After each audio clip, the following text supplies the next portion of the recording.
L'unione fa la forza, è proprio il caso di dirlo, soprattutto in un momento come quello che stiamo vivendo, con i sindaci alle prese, con risorse sempre più risicate e spese in continuo aumento. Realizzare progetti diventa dunque complicato, ma i sindaci dell'area del Montello hanno deciso di mettere insieme le forze per rilanciare l'intero comparto turistico. Siamo 7 comuni, Montebelluna è il comune capofila e non ragioniamo come le città-stato dell'antica Grecia, ma ci siamo coordinati sottoscrivendo una convenzione a ottobre dell'anno scorso proprio per rilanciare e promuovere a tutti i livelli il turismo del Montello.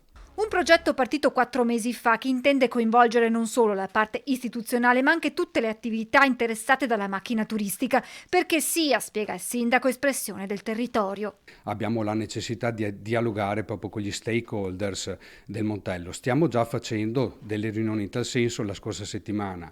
Abbiamo fatto una riunione a Giavera, a Volpago e anche a Montebelluna proprio per andare a intercettare i bisogni ma soprattutto le idee propositive di chi il Montello lo vive. Turismo culturale, enogastronomico e naturalistico, cicloturismo, forme diverse di un turismo comunque dinamico, slow, non di massa. Questo è l'obiettivo dei 7 sindaci.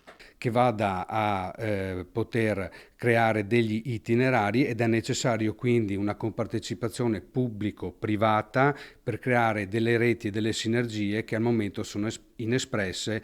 Senza dimenticare che tra 3 anni esatti ci sarà un appuntamento con la storia, le Olimpiadi invernali Milano-Cortina con Montebelluna pronta a giocare le sue carte vincenti. Ricordo che Montebelluna tra l'altro è in un punto strategico tra Cortina e Venezia, ma non solo, è il polo mondiale della calzatura sportiva e chiunque vada a sciare di domenica molto probabilmente utilizza uno scarpone che è stato ideato proprio nei comuni contermini, se non proprio a Montebelluna.